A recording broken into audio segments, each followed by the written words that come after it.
Waduh, si Yoga telah datang ke interview kerja tuh. Setelah dia sampai di depan kantor yang dituju, parkirannya malah penuh. Jadi dia cuma bisa memarkir mobilnya di tempat yang agak jauh dari pintu utama. Sebetulnya sih dia nggak boleh parkir di situ, tapi pemilik mobil lain juga banyak yang melanggar. Wah sip, dia tahu deh caranya biar nggak kena denda. Memangnya dia ngapain?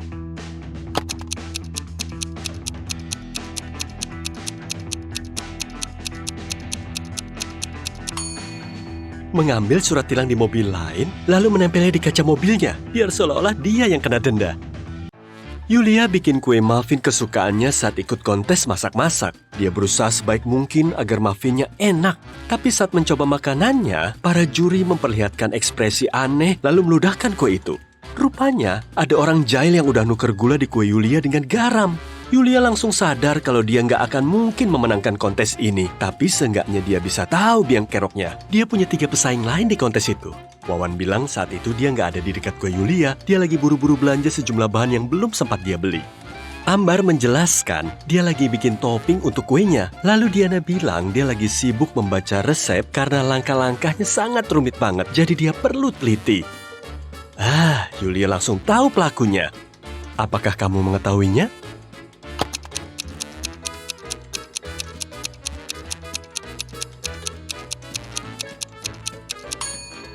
Jelas Ambar, katanya lagi nyiapin topping. Lah, itu toppingnya cuma pakai gula bubuk. Hari itu, restoran milik Christina akan kedatangan tamu yang sangat penting. Dia harap-harap cemas, karena masa depannya ditentukan oleh penilaian mereka terhadap makanannya.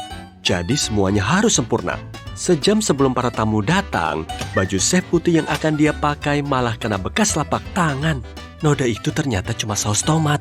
Christina tahu kok kalau sebagian koki di situ gak menyukainya. Kemudian dia segera mencari tahu dalang di balik insiden ini. Coba amati mereka baik-baik ya, biar kamu bisa membantu Christina menangkap pelakunya.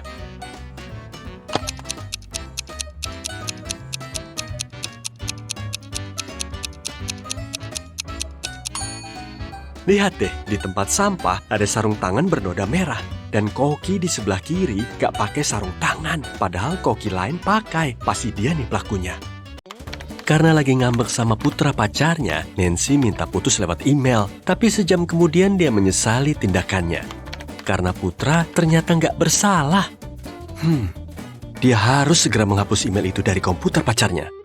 Saat itu, putra masih di kantor. Jadi Nancy bisa leluasa menyelinap ke rumahnya.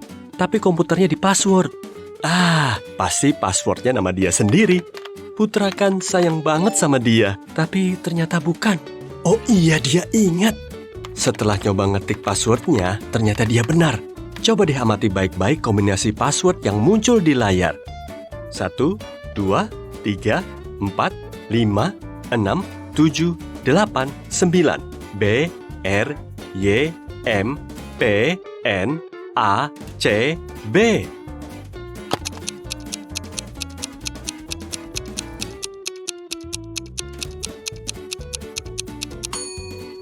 Passwordnya 67683. Semua angkanya cocok dengan huruf yang membentuk kata Nancy. Linda lagi dinner romantis di kafe bareng cowoknya. Tapi lama-lama mereka saling cekcok dan beradu mulut. Tiba-tiba ada pelayan mendekati meja mereka. Lalu memberi Linda catatan kecil. Begini isinya: B kecil, E kecil, S kecil, M besar, A besar, S besar, A kecil, L kecil, A kecil, H kecil, tanda tanya. Linda malah kebingungan karena nggak tahu maksudnya. Apa kamu tahu?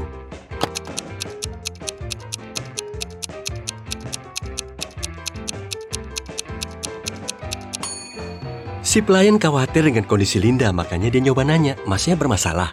Denny lapor polisi setelah uang di kamar asramanya banyak yang hilang.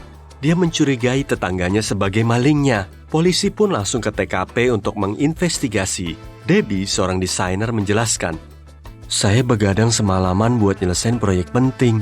Setelah merevisi kerjaan, saya langsung tidur. Ini malah baru aja bangun. Harun, seorang pelayan, beralasan, hari ini saya dapat shift double karena teman saya sakit. Lagian dari kemarin saya belum lihat Denny kok. Kemudian, Nanda, seorang dokter hewan, menjelaskan, saya baru pulang.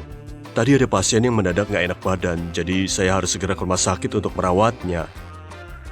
Polisi langsung tahu pembohongnya. Kalau kamu gimana?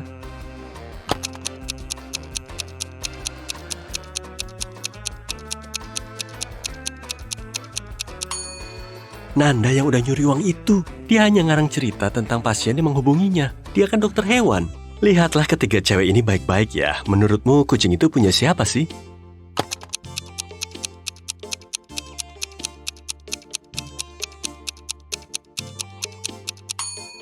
Cewek yang berambut pirang.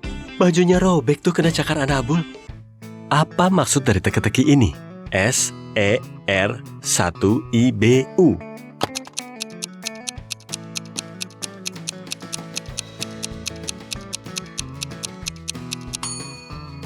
Maksudnya 1 di antara 1000. Susan berprofesi sebagai seorang perawat di sebuah rumah sakit. Suatu hari dia diberi tugas untuk menyuntik 3 pasien. Setelah disuntik, semua pasien nggak boleh bangkit dari ranjang rumah sakit. Susan juga telah mewanti-wanti mereka. Tapi kemudian Susan tahu kalau salah satu dari mereka nggak menggubris nasihatnya itu. Memangnya siapa dan gimana Susan bisa tahu?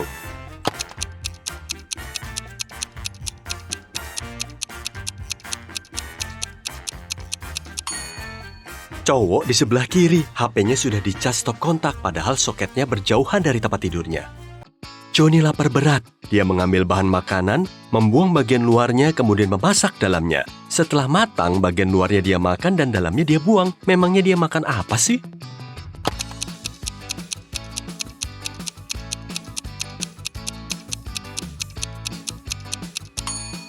Jagung rebus.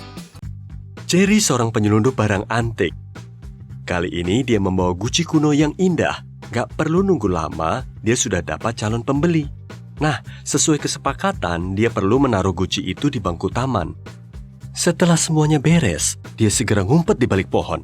Lalu, seorang lelaki gembal mendekati bangku dan membawa pergi tas tersebut. Saat Jerry mendekati bangku tadi, dia melihat catatan berisi kode. Jalan sama jalan. Maksudnya apa?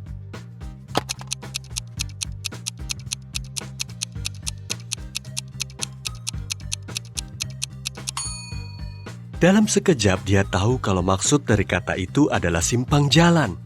Tapi simpang jalan sebelah mana nih kira-kira ya?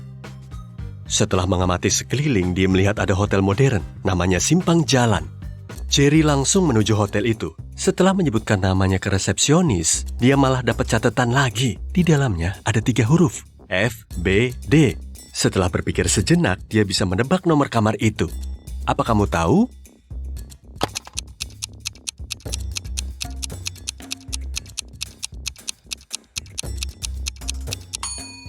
Maksudnya kamar nomor 624. F adalah huruf ke-6, B huruf kedua, dan D huruf ke-4. Jerry naik ke lantai 6 untuk mencari kamar tadi. Pintunya sudah terbuka, dan di atas meja ada catatan yang terdiri dari 3 gambar. Lampu, botol air, dan kunci. Di sebelah gambar lampu ada anak panah menunjuk ke bawah. Di sebelah botol ada anak panah menunjuk ke kiri. Sedangkan di samping kunci ada anak panah yang menunjuk ke atas. Jadi di mana nih lokasi uangnya?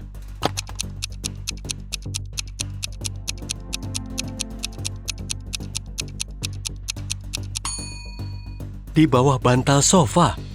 Bantal itu berada di sebelah kanan botol, lebih rendah daripada lampu dan lebih tinggi dari kunci yang tergeletak di lantai. Emilia lapor polisi karena cincin berliannya telah dicuri. Cuma suami dan sahabat saya Ari yang tahu tempat penyimpanan cincin saya.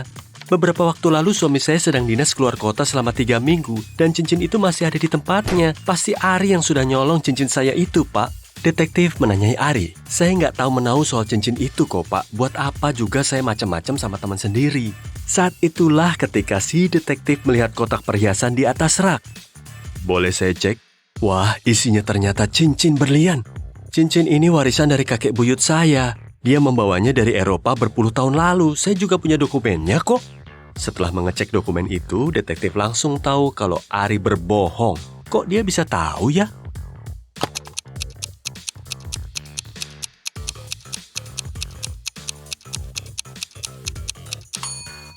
Lihat tanggalnya deh, masa 30 Februari? Mana ada, dokumennya palsu. Kalau teka-teki ini maksudnya apa ya? Kamu bakal bisa nebak segercep apa nih?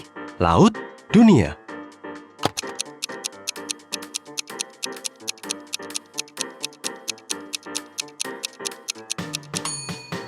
Artinya dunia di bawah laut.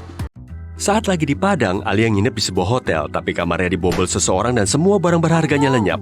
Polisi berhasil membekuk 3 tersangka. Alan bilang, "Tadi saya lagi kesusahan nuang kopi di lantai bawah. Lihat nih Pak, lengan saya kan digips." Maria mengklaim, "Saya lagi ngobrol sama resepsionis di lobi depan karena kamar mandi saya bermasalah." Sedangkan Budi bilang, "Saya tuh lagi tidur, tapi di luar kamar berisik banget bikin saya susah tidur." Siapa yang menyelinap masuk ke kamar Alia?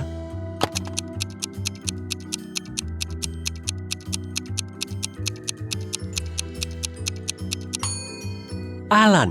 Amati gipsnya baik-baik deh. Masa masangnya di sisi luar sweaternya itu gips palsu.